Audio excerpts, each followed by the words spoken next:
Welcome, guys. So, welcome to my channel again. I'm here with a new topic that is feminism, and it is taken from the subject literary theory 2.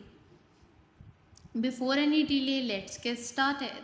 So, what is feminism? Feminism जो था वो basically एक ऐसा believe था जिससे कि मतलब as a consequence लाया गया, मतलब कि वुमेंस जो थी उनकी इक्वल राइट्स को डिमांड किया गया, उनकी इक्वालिटी इन द सोसाइटी को डिमांड किया गया। यू कैन ऑल्सो से कि जो फेमिनिस्ट मूवमेंट थी वो आई ही इस वजह से थी कि वो जो है अपने राइट्स को लेकर लड़ सके, स्ट्रगल आउट कर सके विद इन अ सोसाइटी, और इसी वजह से फेमिनिज़म जो थी अपने पीक पर आ गई। तो फेमिनिज़म क्या है? फेमिनिज़म जो है वो बेसिकली एक ऐसी फ़िलॉसफी है, आइडियोलॉजी है, या एक ऐसी मूवमेंट की कलेक्शन है जिसका एम ही ये था, जिसका पर्पस ही ये था कि जो वुमेंस थी ना उनके सोशल राइट्स और इकोनॉमिक हों, चाहे वो पॉलिटिकल सोशल राइट्स हों, सारी चीज़ें इक्वल होनी चाहिए। उनको डिफेंड करने के लिए, उसको इस्टेब्लिश करने के लिए, उसे मॉडरेट करने के लिए ये फेमिनिज़म जो है वो आई थी। And this includes seeking to establish the equal opportunities for the women in education and employment। मतलब ये बेसिकली जो थी ये वुमेंस की एजुकेशन और एम्प्लॉयमेंट, ये ऐसी कुछ अपॉर्चुनिटीज़ को गेन आउट करने के लिए इसे इस्टेब्लिश किया गया था। सो नेक्स्ट स्लाइड पे चलते हैं। It is about the history of feminism. So basically you know very well that कि जो मॉडर्न वेस्टर्न फेमिनिस्ट मूवमेंट थी ये 3 वेव्स में डिवाइड होती है, first wave, second wave and third wave. Let's get started. So जो first wave थी ये बेसिकली इसमें जो था वुमेंस को जब तक कि फेमिनिज़म जिसकी वजह से आया, जिस चीज़ों की वजह से आया, ये हम देखते हैं कि क्या वुमेंस को समझा जाता था। वुमेंस जो थी इंटेलेक्चुअली इंफीरियर थी according to men's, according to the society. वो मतलब लाइक सुपीरियर नहीं थी, मतलब कि मैन की इक्वल नहीं थी। उन्हें फिजिकली वीक समझा जाता था, इमोशनल समझा जाता था, इरेशनल समझा जाता था, अनरीजनेबल कंसीडर किया जाता था, और एज वेल एज कि उन्हें जो समझा जाता था ना वो ये था कि वो जस्ट एक लिमिट तक रहें। वो जस्ट वुमेन जो थी वो एक मदर का रोल करने के लिए सूटेबल कंसीडर की जाती थी, as well as the wife. Women को ये बिल्कुल भी राइट नहीं मिला कि वो वोट दे सकें, वोट देने की हैसियत नहीं रखती थी, एंड उनको जो है स्कूल या यूनिवर्सिटीज़ में एजुकेशन हासिल नहीं करने दिया जाती थी, और इनके लिए कोई भी परफेक्ट जॉब्स नहीं अवेलेबल होती थी इन द सोसाइटी। और जो मैरिड वुमेन थी उसकी जितनी भी प्रॉपर्टी होती है और सैलरी होती है वो सारी जो थी उसके हस्बैंड के नाम कर दी जाती थी। नेक्स्ट स्लाइड पर।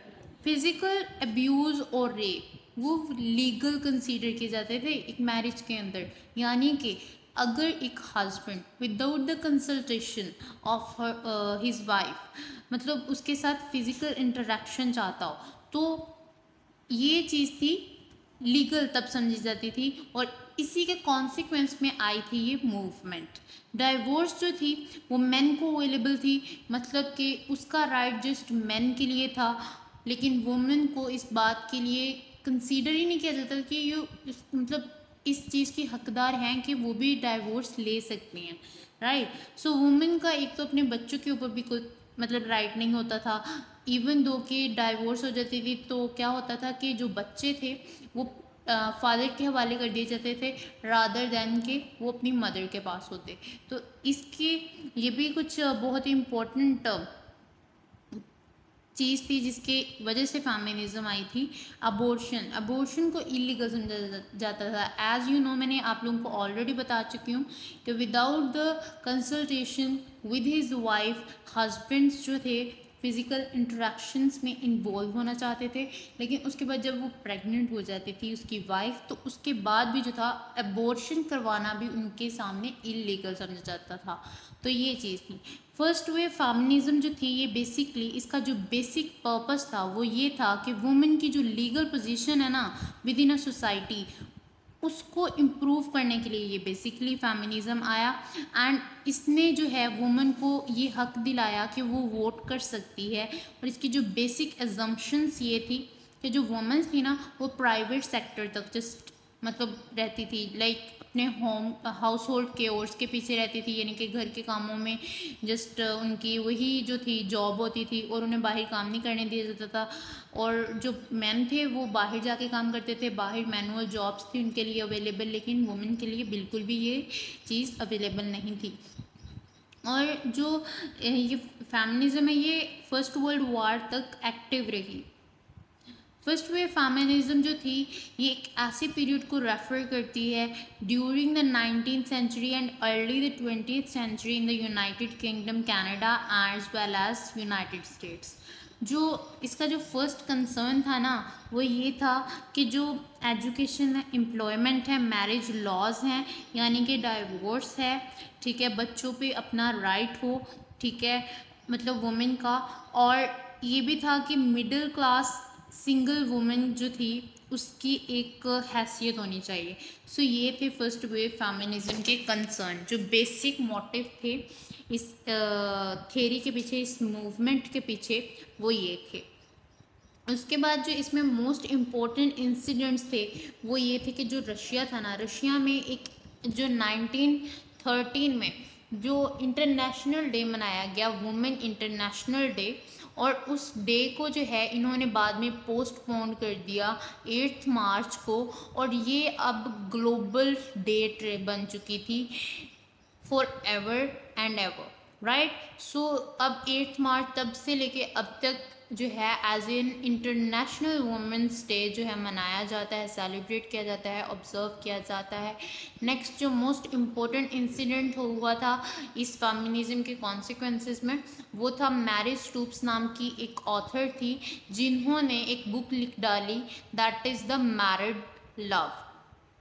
मैरिड लव जो है बेसिकली एक्सप्लेन करता है who describes the equality in marriage, right, and the importance of women's sexual desire, right. So ये बेसिकली एक सेक्स मैनुअल था जिसके अकॉर्डिंग हम लोग देखते हैं कि ये जो था ना इन्फ्लुएंशियल बुक थी, 25 बुक्स में से बहुत ज़्यादा इन्फ्लुएंशियल बुक थी। पिछले 50 सालों में ऐसी कोई बुक पब्लिश नहीं हुई, लेकिन ये बहुत ही ज़्यादा इम्पोर्टेंट बुक कंसीडर की गई उस वक्त जब ये फर्स्ट वेव फेमिनिज्म आया। नेक्स्ट इंसिडेंट हुआ था जी जर्मनी में इन 1919 में। नैन्सी एस्टर नाम की एक लड़की थी जिससे कि पहला हक मिला, जिसे सबसे पहले हक मिला कि वो वोट कर सकती है, वोट करने की हैसियत रखती है, और ये पहली वुमेन थी जिसने कि in the house of common में पोजीशन जो है वो होल्ड कर ली। नेक्स्ट इंसिडेंट हुआ चाइना में। चाइना की जो थी पहली लड़की थी जिसे एक्सेप्ट किया गया इन द पेकिंग यूनिवर्सिटी, और इसी वजह से जितनी भी चाइना में ऑल ओवर यूनिवर्सिटीज़ थी उन्होंने भी इस चीज़ को फॉलो करना शुरू कर दिया और लड़कियों को या वुमेन्स को एजुकेशन के लिए अलाउ कर दिया। Next wave I, that is the second wave feminism, और इस वेव में जो थी वुमेन्स को फिर कंसीडर नहीं किया जाता था स्कूल और यूनिवर्सिटीज़ को अटेंड करने के लिए, और इन्हें इक्वल पे भी नहीं मिलती थी, हालांकि ये सेम वर्क या सेम टास्क परफॉर्म करती थी इक्वल टू मेंस, लेकिन इन्हें पे या सैलरी इक्वल नहीं दी जाती थी, और इनके लिए एक डाइवोर्स हासिल करना जो था वो इजी हो गया था। रेप जो था, फिजिकली अब्यूज़ थी, वो इलीगल कंसीडर हो गई थी। पहले ये लीगल होता था लेकिन अब जो थे ये इलीगल हो गई थी सेकेंड वेव में। और जो अबॉर्शन था वो अभी भी इलीगल कंसीडर किया जाता था, इसे लीगल नहीं किया गया। जो वुमेन की बॉडी थी वो जस्ट ऑब्जेक्टिफाई कर दी गई थी इन एडवर्टाइजिंग। इसकी जो बेसिक एजम्पशन थी वो ये थी कि सोसाइटी जो है वो पैट्रियार्कल कल है, यानी कि बेसिकली यहाँ पे इन्होंने स्पेलिंग गलत लिखे हैं आई थिंक सो। सोसाइटी जो पेट्रोर्चल है, मतलब कि जहाँ पे मेल डोमिनेंसी बहुत ज़्यादा हो गई थी और वुमेंस के राइट्स उन्हें नहीं प्रोवाइड किए जाते थे। तो ये था कि सोसाइटी जो है वो मेल डोमिनेंट हो गई है, ठीक है। वुमेंस को जो है लीगल राइट्स मिले, लेकिन वो स्टिल इन्फीरियर ही कंसीडर की जाती थी रादर देन कि वो सुपीरियर कंसीडर करने जाने लगे हो। वुमेंस को इक्वल राइट्स दिए जाने लगे थे। ये कंसीडर करती थी वुमेन, ठीक है, कि उन्हें राइट्स मिलने चाहिए इन ऑल रिस्पेक्ट्स। और जो सेकेंड वेव फेमिनिज्म थी, ये बेसिकली 1960s टू 1980 के इन बिटवीन जो है ये आई थी। और इसने ये जो है बेसिकली सेकेंड वर्ल्ड वॉर के बाद जो वुमेन ने एक्सपीरियंस किया उसके रिस्पॉन्स पे आई थी।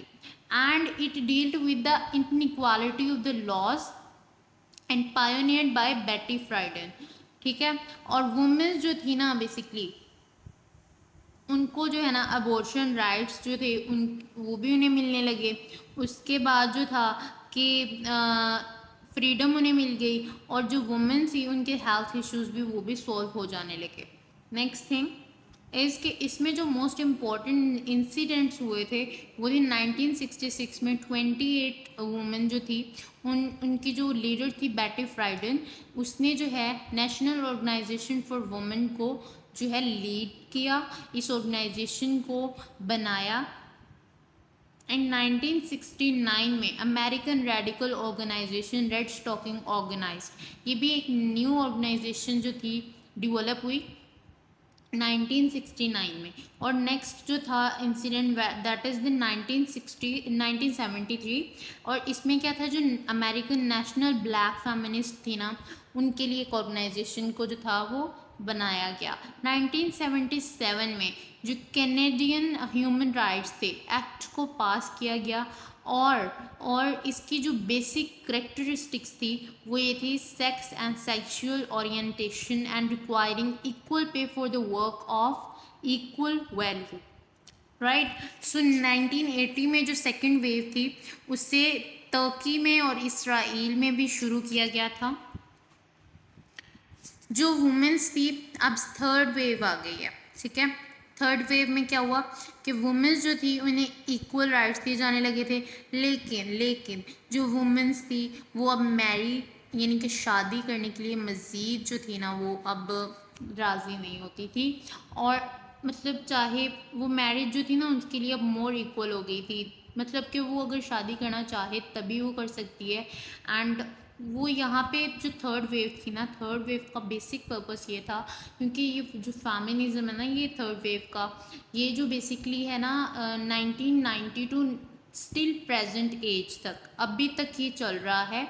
And you know very well कि एक एस्पेक्ट आया है that is the homosexuality. And that's why जो थी वुमेन्स जो थी ये कंसीडर करने लगी कि अब जो है ना होमोसेक्सुअलिटी होने लगी है, so they will get the player without having the male, right? So they do not need anymore the male dominancy, right? So अब वो जो है player gain कर सकती हैं as there is an aspect of homosexuality। so ये basically उनका aim था, इसी वजह से अब उन्हें ज़्यादा मजबूर नहीं किया जाता था, इंसिस्ट नहीं किया जाता था कि वो मैरिज करें, राइट। सो लीगल सिस्टम जो था वो बेटर था एट प्रोटेक्टिंग वुमेन्स राइट।